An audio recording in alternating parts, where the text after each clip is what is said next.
स्यामु रुखबाट लड भनेर म यस्तो थाकबाट फसिरहेको थिएँ मेरो चाहिँ खास तपाईँको कम्मरदेखि तल चल्दैन खुट्टा एउटा पुरै नचल्ने हो तपाईँको दुईटै नचल्ने हो तर एउटामा अलिअलि नसाहरू चलिएको छ यसमा फुलेर हाँस्दिनु सक्नु भनेको जीवन जिउने एउटा कला हो जस्तो लाग्छ उहाँबाट धेरै मान्छेहरूले सिक्नुपर्ने कुरा नि यति बानी पनि आजबाट बुझियो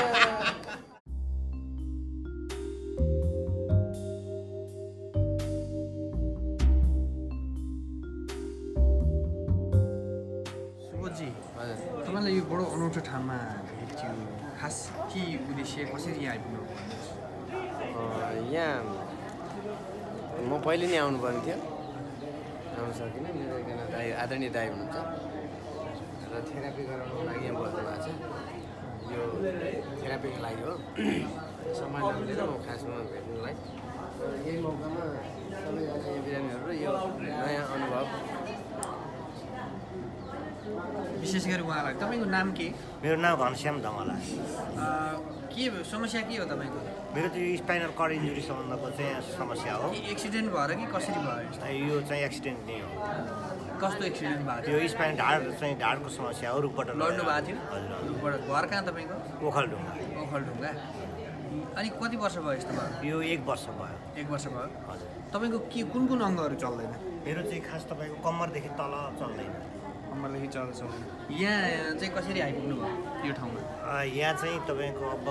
विराटनगर हस्पिटल आइयो त्यस पछाडि अब यहाँ थेरापी सेन्टर छ भनेर अरू कसैको माध्यमबाट आइयो कति भयो यहाँ आउनुभयो यहाँ आएको 5 महिना भयो 5 महिनामा तपाईँको सुधार के छ सुधार त खास अब त्यस्तो केही देखिएको छैन बाहिरबाट भित्र चाहिँ अलिअलि नसाहरू चल्छ यो एउटा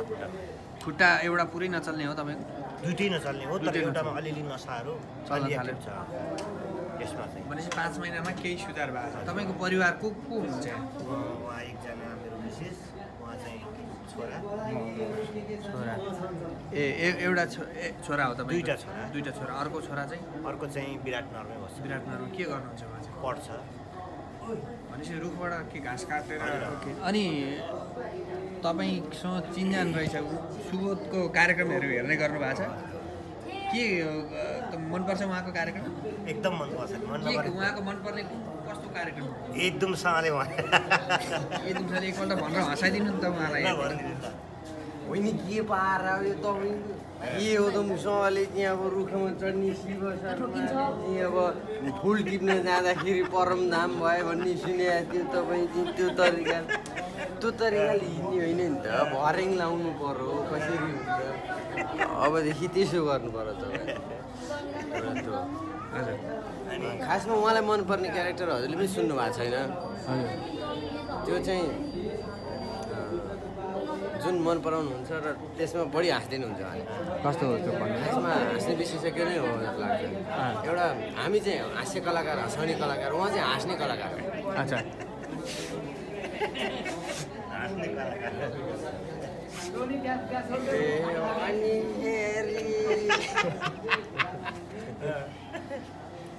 के रे झापा आउँदाखेरि भेट्नु मोरङ आउँदाखेरि भनेर अनि हामी आएको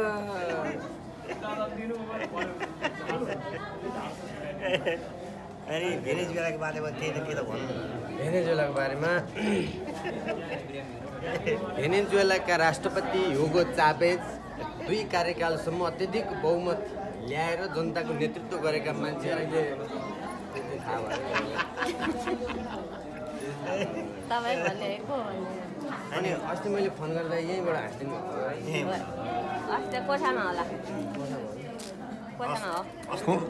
फोनमा कुरा भइरहन्छ फोनमा नि हँसाउने हो उहाँले तपाईँ यो हँसाउने कला चाहिँ कसरी आयो कि सुजी यसरी यो अवस्थामा बिरामीहरूलाई हँसाउनुहुन्छ एक किसिमले चाहिँ उहाँ नै गुरु हुनुहुन्छ अच्छा हाँस्नेको खेतमा लिडको लाउँदाखेरि के हो लिडको लाउँदा भने चाहिँ लिडको भन्ने त्यो डल्ला फुटाउने हुन्छ एउटा त्यो प्रविधि हो होइन कृषि प्रधान देशमा जन्मेर कृषि प्रधान देशमा बसेर यत्रो क्यामेराम्यान भएर पनि हजुरलाई लिडको भन्ने थाहा होइन मैले क्यामेरा चलाएँ क्यामेरामा खेतमा क्यामेरा चलाइदिएँ होइन मान्छे लड्यो भने यति हाँस्दिनुहुन्छ कि उहाँ तर आफै लड्नु भयो त्यो रमाइलो त्यो मान्छेलाई उद्धार पनि गर्ने पछि हाँस्ने हो फेरि सम्झी हाँस्ने। अच्छा तपाईँको यो आई लभ लन्डन लेखेको लुगा लगाउनु भएको छ कसरी लन्डन हो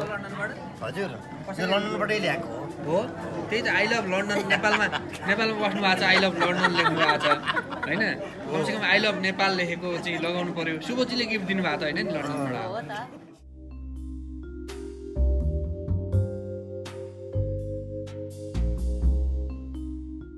अगाडि चाहिँ उहाँलाई त्यो स्थानमा राखेर एउटा कार्यक्रम चलाउने मेरो उद्देश्य छ उहाँ अनि हाँस्न सक्नुहुन्छ त हाँस्दिनु हुन्छ ए म हाँस्नलाई के हो त पैसा आउँछ भने जति नै हाँस्दिन्छु नि भन्नुहुन्छ फेरि हाँस्छ त मलाई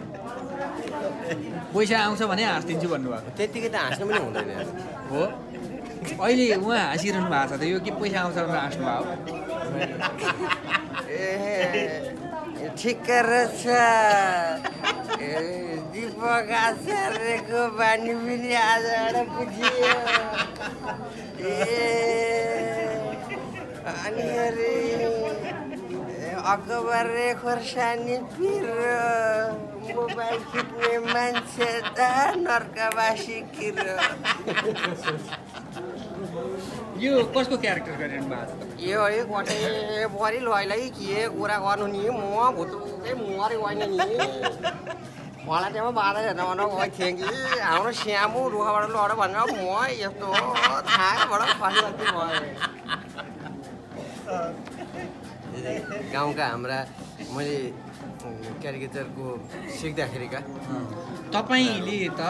उनीहरूको कपिराइट्स तपाईँलाई क्लेम लाग्छ कि लाग्दैन उनीहरूको क्यारेक्टर गरेर पैसा कमाइरहनु भएको छ तपाईँ ठ्याक्कै मिल्दैन नि त 100% मिल्दैन फेरि नमिल्दाखेरि पनि हाँस्दिने मान्छे मैले पाएको छु भनेपछि त्यो कपिराइट उहाँ नमिलेको कारणले हाँस्नु भयो होइन बिग्रेको कारणले हाँस्नु भयो होइन मिलेरै हाँसेको मिलेरै हाँस्नु भयो ल ठिक छ तपाईँले यो अब यहाँ प्रायः धेरै मैले बिरामीहरू देखेको छु सबै आफ्नो आफ्नो उसमा हुनुहुन्छ उहाँको केही भन्नुहुन्छ कि अब तपाईँलाई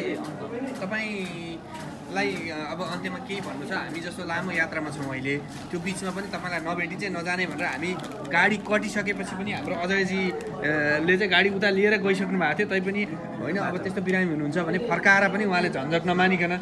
लिएर आउनुभयो होइन के भन्न चाहनुहुन्छ होइन हजुर अब मलाई भेट्न आउनुभयो यसैमा म अत्यन्तै खुसी छु होइन यसको बारेमा चाहिँ भेरी भेरी कङ्ग्रेचुलेसन यही भन्न तपाईँलाई शीघ्र स्वास्थ्य लाभको कामना वास्तवमा सुबोधजीले भने जस्तै हामीले हँसाएर मात्रै पनि काम छैन तर दर्शकहरू हाँसिदिएर भने त्यो हाँस्नु पनि एउटा कला हो होइन त सुबोधजी हाँस्नु कला हो कति धेरै राम्रो प्रदर्शनहरू गर्दा पनि कोही मान्छेहरू एकदम गम्भीर मुद्रामा बसिरहेपछि हामीलाई हँसाउने इनर्जी पनि आउँदैन होइन स्टेज पर्फर्मेन्समा यो अनुभव कतिको गर्नु भएको छ धेरै त्यस्तो अनुभव गरेको छु र श्याम दाईको बारेमा चाहिँ एकदमै सधैँभरि पोजिटिभ मान्छे हो होइन र आफ्नो दुःख पीडाहरू मान्छेको हरेक मान्छेको हुन्छ त्यसलाई पचाएर पनि बाहिर अभिव्यक्त गर्न सक्नु खुलेर हाँस्दिन सक्नु भनेको जीवन जिउने एउटा कला हो जस्तो लाग्छ उहाँबाट धेरै मान्छेहरूले सिक्नुपर्ने कुरा नै यति हो अब श्याम दाईलाई अन्त्यमा यस्तो उपचार गराइरहनु भएको छ तपाईँको आर्थिक अवस्था के छ होइन कहाँबाट आर्थिक स्रोतहरू चाहिँ गरिरहनु भएको छ कतिको महँगो छ यो उपचार खर्च यो एकदमै महँगो छ तर तपाईँको चाहिँ अब अहिले आर्थिक स्थिति चाहिँ अत्यन्तै नाजुक हो होइन हजुर अब सबै समस्या छ सबै बच्चाहरू चाहिँ पढाउने गर्ने पनि गाह्रो छ ल यो 1 महिनाको घर भाडा चाहिँ यता तिर्नु होला अब हामी पनि यात्रामा हिँडेको मान्छे धेरै उ गर्न सकेनौँ तपाईँलाई आएर भेट्यौँ र तपाईँको शीघ्र स्वास्थ्य लाभको कामना र स्याउ फलफुल किन्न पाइएन अब अहिले यो चाहिँ भाडा तिर्नु होला भनेर दिएको है अब हामी लामो यात्रामा छौँ है श्याम दाई अन्त्यमा केही भन्न चाहनुहुन्छ भने हस् अब ठिकै छ अरू के भन्नु छ र है ल एकपटक चाहिँ अर्को काकु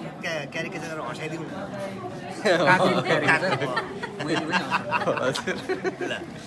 अब तपाईँ बिरामी हुनुहुन्छ बिरामी भएर नि यसरी हाँस्नुहुन्छ बिरामी भएर हाँस्दाखेरि चाहिँ स्वास्थ्यलाई एकदमै राम्रो हुन्छ बिरामीहरूलाई आएर हेरेर सहयोग नगरेर के गर्ने हुन्थ्यो जस्तो लाग्छ यदि है त ऊ चाहिँ मेरो छोरो हो थाहा छ नि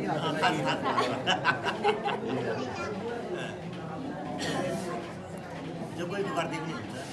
जोखैको गर्ने बारेमा के छ भने म अहिले पुरा पश्चिमको अभियानमा 1 महिना यात्रामा छु। त्यस कारण समृद्धि सम्भव छ हाम्रै पालामा भनेको छु। पालो आउने योग्य होइन, पैसा कसले के के दिन्छ नि एउटा डायरीमा लेखेर राख्नु होला, त्यतिकै समृद्धि हुँदैन। 2000 भयो भने पछि एकमुष्ट जोड्यो भने धेरै देखिन्छ। त्यसरी मात्रै समृद्धि हुन्छ। स्वास्थ्य लाभ हुन्छ। हस् है श्यामलाई।